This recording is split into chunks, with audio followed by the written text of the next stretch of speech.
Hey, everybody. Welcome back to the Guiding Tides podcast. This is episode 6, and we've been out of action for a while, but there's been a lot going on.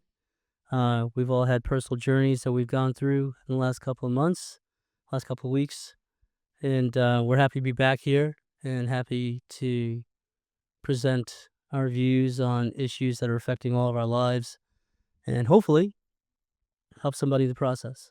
But we need you guys to hit the comments, hit the like button, and hit subscribe so we know who we're talking to. So please communicate with us. All right. So if you do that right now, I'd appreciate it. All right. So moving ahead, it's good to see you guys. Good to see you too. Yeah, it's been a while, right? Um, just to catch up with what we've been doing for the last couple of weeks. Um, I've been loving it. I've been having the best summer ever after a long year at my job. I work as a school adjustment counselor at a South Shore High School here in Massachusetts, and I was praying for June to end. I was so happy. Flew off to Antigua, went to Canada, did some camping, just laying back, doing some writing, connecting with family. Later on in August, I'll be off to Ireland and England to catch up with family there. So yeah, Can you adopt me? I know, right? Because that sounds like a freaking okay, that's not a word. That sounds Fantabulous. like a fabulous summer to me. Yeah, it's been going well. It sounds like it has. I thank my wife because she coordinated the whole thing. I'm just You just You should be showed a up. travel I just stand behind her and hold my passport, and hope I'm not going to be shipped off to El Salvador, you know. So, yeah, so that's what I've been doing. So Jess, how about you? It's been a crazy couple of weeks for me. My brother-in-law Matt passed away on June 30th, so we've been, navigating, going through that, and it's been quite the journey so far. And hopefully there'll be a light soon enough to help through the grief because it's rough right now, but we're coping. Um, I just got off of a full week off with Nina, and I loved every single minute of it. I went to Syracuse Nationals for my husband. He set up shop there, so that was really cool to go see him in his element and grow some sales and stuff like that. So, but other than that, that's all that's going on with me. Christian, you want to catch us up with what you've been doing? Yeah, working on myself. I've been very much so on the spiritual journey. It's been nothing short of amazing. I didn't realize getting into this how difficult it was going to be. I thought it would just be simply finding the light and becoming more airy and everything's good. I didn't realize that I had to quite literally shed all the skin. I had to, lose friends. I had to break habits. I had to really address the man in the mirror. I also had a pretty significant death in the family on my wife's side. Somebody I was very close with, somebody who really liked this show, and it really stoked me to put more into this show. So I'm excited to carry this on. I'm excited to finish up this episode of this season, start the next season, and see where we take things. Well, sorry for your loss. Yeah, Yeah, yours too, Jess. Thank you. love you guys. And I'm sitting here like wanting to talk more about like the impact this break has had on me and like, Hmm. going from like not really wanting to do this show. And I remember, my man in the mirror was like, I gotta call Christian and tell him I'm not doing it. I had that conversation with myself, and I think I called you and like doubled down on how excited I was to do it by the end of the conversation. And every time we've met and we've filmed, there's been like um, the meeting before the filming, like the conversation, the sharing, the catching up, like you guys The and camaraderie. the camaraderie. Thank you. This project and you guys have been a real difference maker in my mental health and in my journey. And then just the act of contributing to this project and the goal we have to impact people struggling, with mental health in any capacity.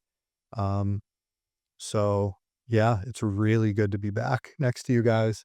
And then this beautiful new set, I was fortunate enough, my big update, is I've been fortunate enough to open a new business, outpatient, mental health and substance use treatment center. Pretty Congratulations. Thank you. Pretty relevant, to what we're talking about here. Um, and I've made no bones about that's, the professional life I come from. I come from, addiction treatment and mental health treatment, predominantly outpatient. But doing the work, you get, exposed to all levels of care, and you meet people, you connect with people. You see some really amazing, beautiful stories, and sadly you witness, and you see some really sad stuff. Endeavoring to open one of these, though, I've been able to provide us a nice new set. So that's where we're at, and that's what we're doing here. Um, and this experience has been the most stressful stressful experience of my entire life. That's quite a journey, man. Yeah. Yeah. No, we're proud of you. Yeah. We're excited for you and all the hard work you've done. Well, now you see the fruits of your labor, right? Talk about being shot out of a cannon, though. I'm like averaging 4 hours a night of sleep, and baby's waking up early, and but I'm doing it. Now it gets better when they get to high school. Trust me. Oh God. Yeah. Yeah. Good times. Good times ahead. I'm 14 an more empty years to nester, go. so yeah. Yeah. Yeah. So, well, I appreciate everybody sharing and catching up. I'm sorry for your losses. Um, and here we are still moving ahead, you know, and as painful as it is, I don't know what other choices we have, you know, that we would sit with, Yep. you know, Yep. and thank God we have each other. Thank God we have our families, Yeah. For our support. So, segueing into that, I wanted to talk about in this episode, if we could talk about the impact of mental health, not only as the person who's suffering from it, the individual, but the ripple effect it has on our extended family. And when I mean family, it's not just mom, dad, brother, sister, your aunts and uncles, but your family's who you love and your support system. So it could be your coworkers, it could be your best friends, so we all define family differently. So just to clarify that. But all of our episodes thus far have been around identifying what is mental health and when do we confront ourselves and say, I got to do something about my life if I'm constantly upset about where I am. And you might be told several times by your family members, what's going on with you? And until we register that sentiment inside us that we want to change, nothing's going to happen. It's not, but today I want to talk about what kind of impact does that have as being that family member who sees their loved one, their best friend, whatever, their partner, suffering to such a degree. And in the comment sections, I want you guys to share. If you have a comment about this, maybe you want to share your story. I don't know. But, not getting too deep into that, I'm looking for feedback from our audience because this is about connecting family members with each other to understand that family member that's suffering. And when I think about that, I think about the process that a family goes through when they find out or they're concerned about that family member being an alcoholic, being whatever flavor of substances they're abusing, being depressed, isolating, not talking to anybody, just falling apart, and that the impact that it has on the family and that process that they go through. And what I've experienced as being a therapist and just being a human being, seeing things in my own life as well as other families that I've interacted with. Um, and I don't think it's just cultural, because just to clarify, I was born in India. I moved here, grew up in a very Indian community growing up. And a scapegoat is that, well, it's cultural. We don't talk about this stuff with other outsiders, such as therapists, whatever. We keep it in the family.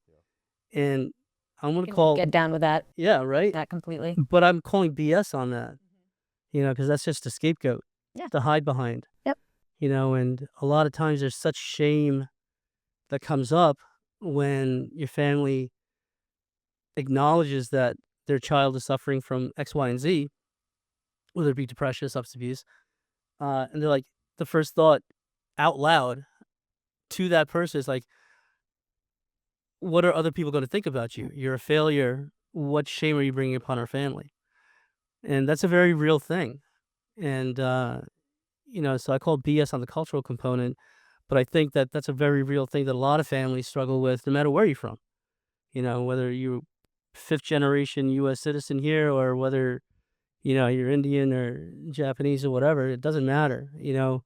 Hiding behind the fact that, oh my God, you're bringing shame upon our family is a very real thing that's come across several sessions with families that I've worked with, as well as observing this, growing up in my own life.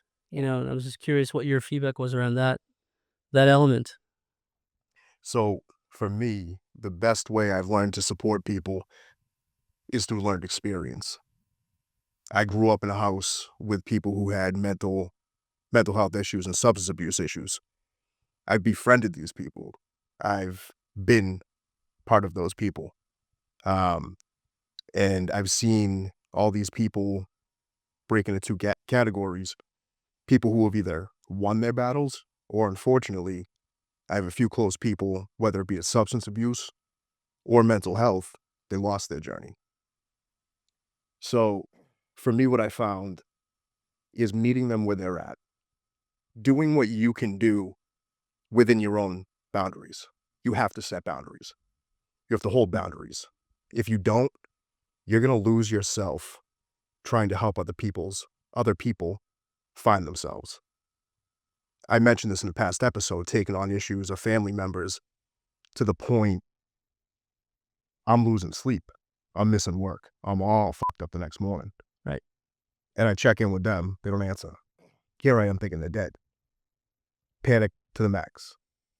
Next thing you know, they call me 12, 1 o'clock. My day is halfway over. I've had 4 panic attacks and 3 breakdowns over their shit. They're like, oh, just waking up. The fuck you mean just waking up? Yep. That's the boundaries. So something critical that I learned recently could be critical if you don't understand. It's best to understand that unless you're educated, you are not qualified to treat these people. Right. What you can do, and it is very noble in my opinion, to be a part of their success story, is again meeting them where they're at, doing what you can do, but getting them to the proper level of care that they need. Yep. If one of my kids, any of our kids, falls and needs urgent care, I'm talking stitches, broken bones, Sure. you know what to do as moms and dads. You comfort them. Maybe if you know how to apply a tourniquet, you do that. But you're not going to heal them. You need to get them to the proper place with the proper people. Yeah. So that's my take on this. I'd written that down. It meant something to me. I'm happy you brought that. I'm sure this question, maybe what I said and what you all are going to include here, is going to hit somebody. Because one thing I want to touch on and I want to own is when I was going through my own shit, I was a goddamn monster. I just said this to Jess. I was like, you met me after my breaking point, the beginning of my healing journey. Had you known me before that, people either loved me or fucking hated me. There was no in between. And you can check that. That's a fact. My poor wife, I put it through hell. I thought she wasn't helping me. She wasn't supporting me. No, she was doing what she could do. She put boundaries up, and I didn't like that. So once I learned to look within, that's when I started to heal. So I'm familiar with both sides of this. So thank you for bringing this up. Yeah. I mean, it's a real thing, right? I mean, I think this is a journey that people have gone through their own issues and have accepted that support, had to break through certain barriers, but like I'm bringing the shame part up because I think that's like ground level shock that families go through. What do we do with this? Oh my God. Don't tell the grandparents, you know, and getting to the point where once you start realizing that's not doing anything to help this person, right? So as you pointed out, once you start understanding and get yourself educated on what the issue is and learning how to support by setting boundaries, that's a key issue. Yeah. With additional steps, but setting boundaries and saying, I'm not here to pick you up and walk you around like a puppet. Right. I could help you get on your feet, Yep. Yeah. and be a support, right? Yeah. But you got to take a step, bro. Look, I had Right. a close family member, and they've been touched by suicide. Um, they have suicidal ideation. How could they not? And they had sent me a picture that was very clearly indicative of being in a place in which they could easily have a successful suicide. So what I did was I rounded the kind of gathered the troops, put them around him, just in case. And he ended up fortunately being fine. He's gonna win his battle. But I was talking to a professional about this because I gotta heat sink my stressors, right? And this therapist had said to me, "What you did was wrong." I was expecting her to be like, "Hey, you did great." No. So when she hit me with that, I'm like, "Who the fuck are you? What are you thinking? I saved his life." No, she said, "Look, you weren't strong enough to place boundaries with him. So you took other people who have boundaries with him and said, hey, because I'm not strong enough, you need to break your boundaries and go help him." I'm like, wow, Hot take. yeah, That one very hot hurts. take. But what it boiled down to, she said, look, you're not going to help him. Do you have any of the letters of the alphabet before your name? No. You don't. Yeah, no, So- I gotta throw a flag on that because it's like I don't, and lived experience is a very real, formidable, resource or tool in this fight. It is. But so her point, because I argued back, I'm like, look, the shit that I've been through, I think I'm qualified to have a conversation with somebody. I am not advocating that non-clinical professionals do clinical work. Not what I'm saying. But, she was like, you had his location. You should have picked up the phone, called 911. Done. You just saved his life. You are now part of his success story. But take that with a grain of salt, because I've also received a message the night before somebody took their life, and I kick myself in the ass all the time. But instead of handling it how I did, I should have saw it for what it was, and I should have called 911. But again, I could have done what I needed to do, what I knew to do. But that's back to my point, and I'm going to stand on that. That's not a reflection of anyone else's views or the point of this podcast, but from my lived experiences, get them where they need to be, whether that's inpatient, outpatient, hospital. Yeah, but what you went through in those scenarios, they're not uncommon. Especially from a parental point of view, where no one knows my kid better than me. No therapist is going to know my kid better than me. Right. It's like the language of enabling. Like, I don't like that language. I think that language is toxic, negative, whatever. Absolutely. You want attached to it. Because what ultimately is enabling? It's loving your fucking kid. Like, You're right. and then Yeah, just giving them everything, guilt yeah. somebody and berate them for loving their kid. Like, But they're not their problem. It's not, but their intent is that they're so affected and they're so afraid of what their family member is going through. They want to save them. They want to be connected with them. They want to go and hug them, That and lift them maternal out or of the mud. maternal survival instinct. It's that. I gotta Yeah, it's like protect my young. instinctual. Yeah. You're freaking out, Well, right? You're in the spiral of being substance users, if we're down and out and we need to get right and get off we exploit. Oh, yeah. What you're talking about. Absolutely. We trigger it on purpose because you'll give in to our demands and we'll get what we need. Right.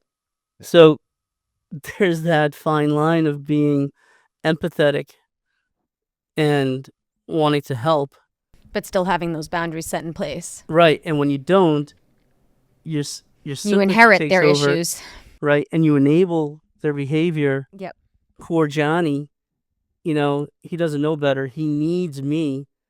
And now people in that family structure fall into this superhero role where their whole life is about saving That was that me. person.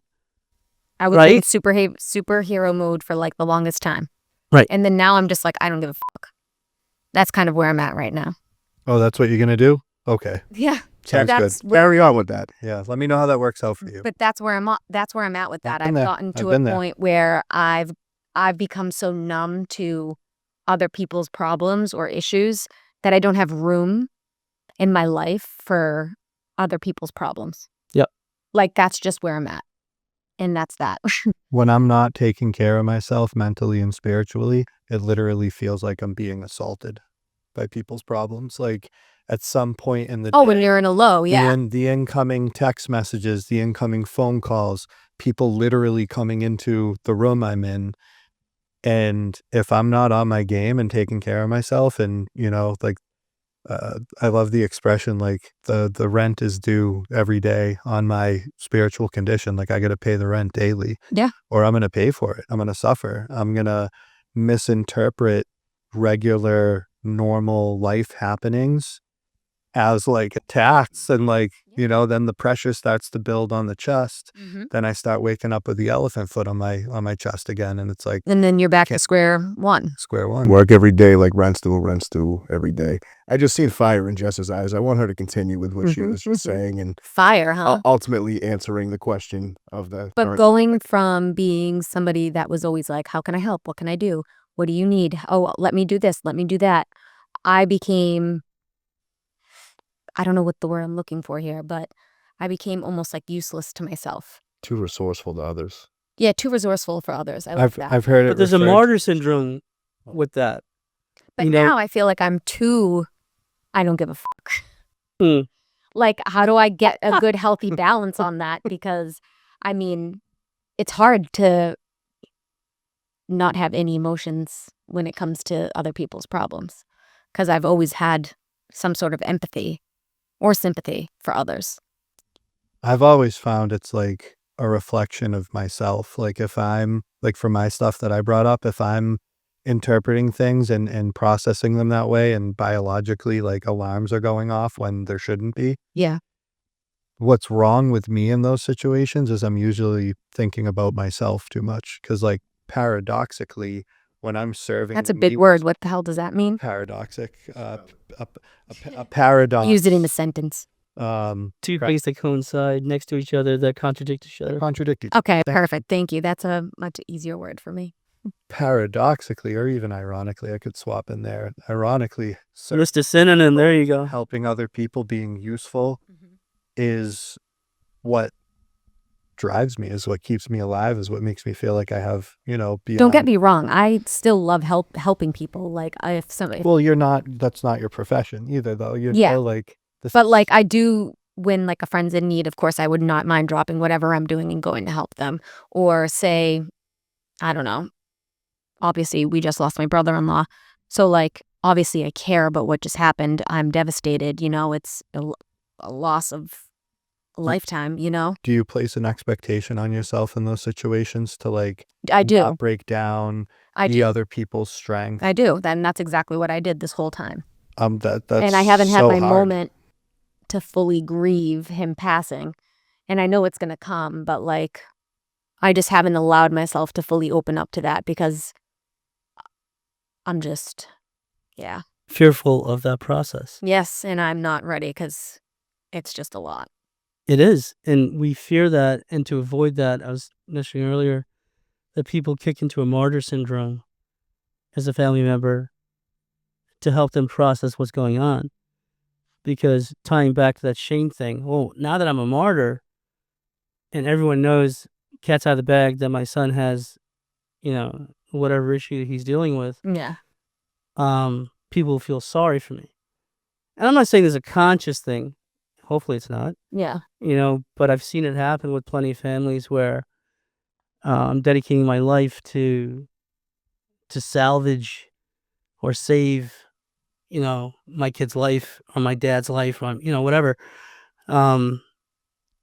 And avoiding the work that goes into setting boundaries, avoiding the work to educate yourself and to seek professional support and to hear from others that know what the hell they're talking about as to how to address these issues.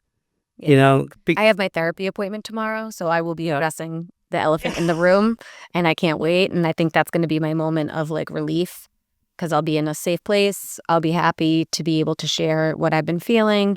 And, I love my therapist. She's the best. Love you, Mary. I pray that you get to ugly face cry hysterically Absolutely. this time, because that's always It's best needed. medicine. Yeah, let it out, man. I mean, it hurts. You gotta let it out. Yeah, I've just been so busy trying to be so strong for my husband because he's just devastated, and it's just so hard to see that. Yep. Like he said himself, it's a pain that you can't explain. And, like, it sucks that I can't take that from him, you know, or in his mom and his dad and his brother and, you know, my sister-in-law and my nieces and nephews. It's just It was a devastating. community devastated there. Yeah, a huge community at that, you know? But, yeah, it's just I need that ugly face cry. Yep. You can do it here, Jess. It's okay. Yeah, I don't wanna cry right now. Come on. I'll spare you all my ugly face cry. So what's been resonating with me throughout this episode frequently is thinking back to when I was 20 and the first time I was asked to speak at this type of meeting. I was a member of a 12-step fellowship, and I knew that there were other types of meetings and other fellowships and stuff. But the concept of being asked to go speak at a different type of meeting that was for family members Mm. of, you know, addicts and alcoholics and people in recovery or whatever, in a support group for them, I was just like 20 and almost 3 years. That's amazing. Sober. Yeah, I'd gotten sober at 17 and graduated high school and was giving community college a shot, and it wasn't working out too well, but I got asked to come speak at this like family group, and that experience, like I'll let somebody else talk because I'm doing my long-winded thing. That experience, I really feel like like changed my life like profoundly. Like getting to see that, like just simply telling these people my story and that it ends with me being multiple years sober. Like people were crying. That's People amazing. were like They were kind of connecting. lying to talk to me afterwards because of the horror and hopelessness they were stuck in with their own kid, Life, yeah. their own loved one, just not thinking they could ever get out of it. Yeah, it's like, but it's like getting back to the stages of how somebody's mental health issues impacts the larger family, right? So we start with denial, then we start with Sure. shame, Yep. you know, and the denial is, you know, denial is denial. It's like, no, he's not, you know, he's not an alcoholic. He's just this rambunctious young man. He needs to wake up on time, get some goals. No, your kid's an alcoholic. Just pull himself up by his Yeah, if you just, oh my God, if you set your alarm, you'd be fine. If you made your bed, you know, so there's the denial stage, then there's the shame stage, then there's the, okay, martyr syndrome. And this is from me Will you observing explain what martyr families. syndrome for me? So, well, going back to like what Jess was saying, like feeling like you want to be the superhero, what can I do for you? You know, dedicating my life to, not I know what you dedicate, mean. but Yeah. people will dedicate their lives, stop doing what they're doing. They'll quit work, Sure. you know, to watch their kid, to make sure they don't screw up. Or So, their husband, you know, their wife. Yep. that journey to getting to boundaries, what Christian was talking about, there's a huge leap, bro, to get to that stage, you know, and a lot of it is checking your own ego. And I'm not saying it's a conscious thing again, you know, hopefully not, but like people fall into this martyr syndrome. I want to save my kid. Of course you want to save your kid. Who doesn't want to save their Yeah, kid? right. I mean, it's your family or it's a kid, right? In this scenario I have in my head, it could be your parent, you know, it could be your sibling, whatever.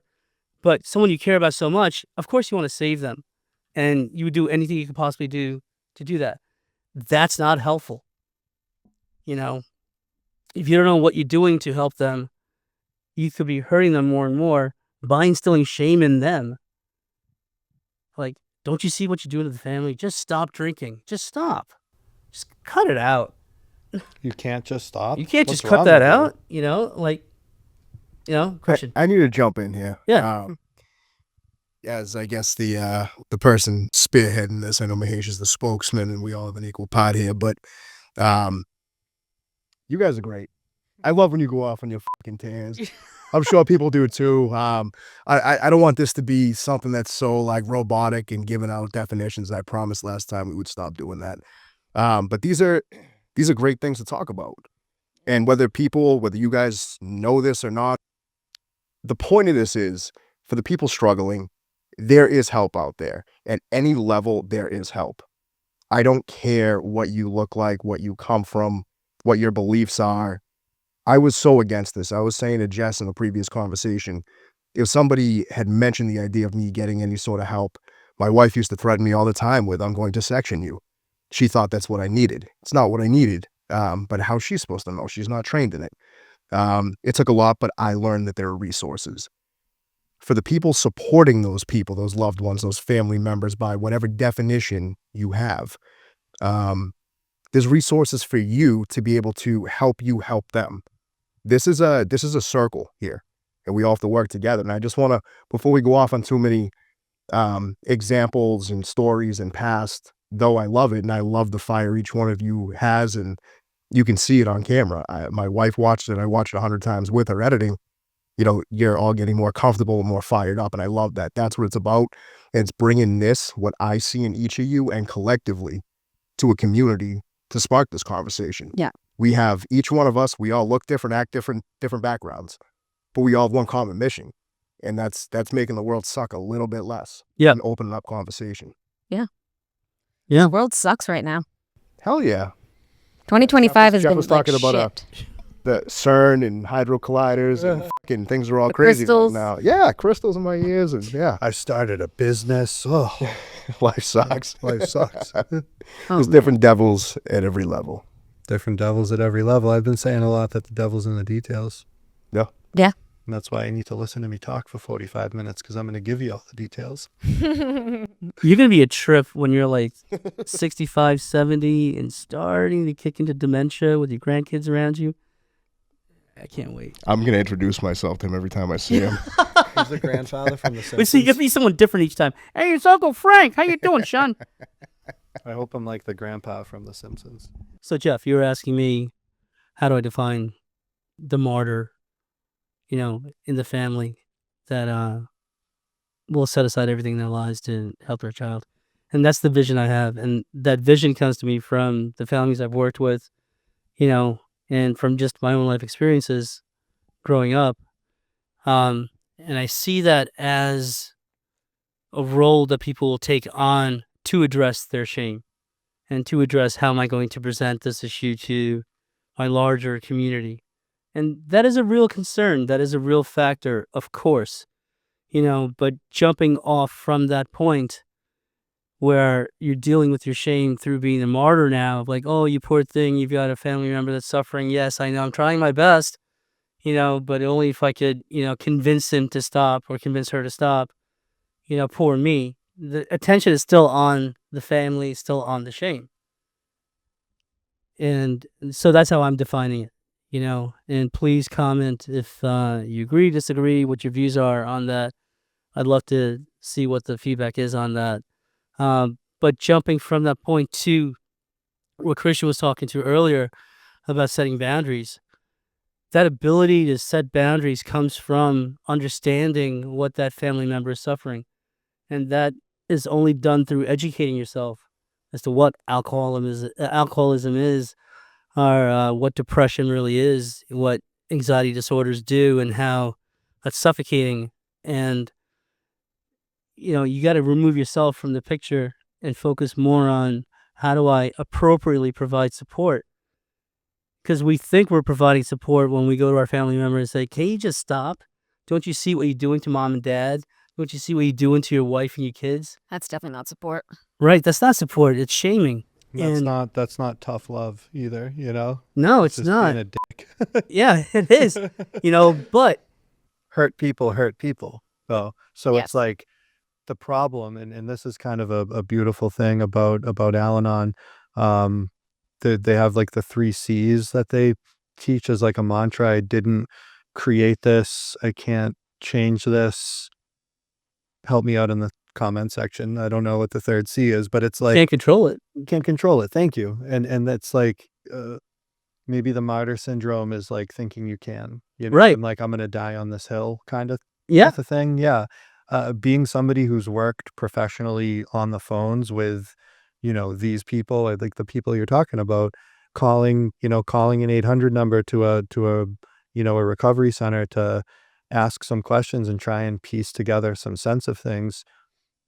I'll give all the answers, and then I'll provide a solution, and they'll be like, "Oh, no, I gotta go." And it's Right. like, there's a lot of people that, like, maybe it's the guilt, maybe it's the shame, aren't ready to come out and actually get their loved one the help that they need. And, like, I don't know, if you're watching this and you have someone that you're caring for, that, like, you're obstructing them getting care by, like, I don't know, taking too much on your back. It's like, you're not a professional. Like, there's maternal and paternal instincts, and then there's, like, trusting, like you were talking about earlier, like trusting your partner in a marriage or trusting your partner in a business. It's like you need to trust the professionals and trust the places that exist and get your loved one to them, and then not back off. But I think this is another Al-Anon thing. Professionals do the work. Detach with love, like, and I think that comes with setting boundaries too, when your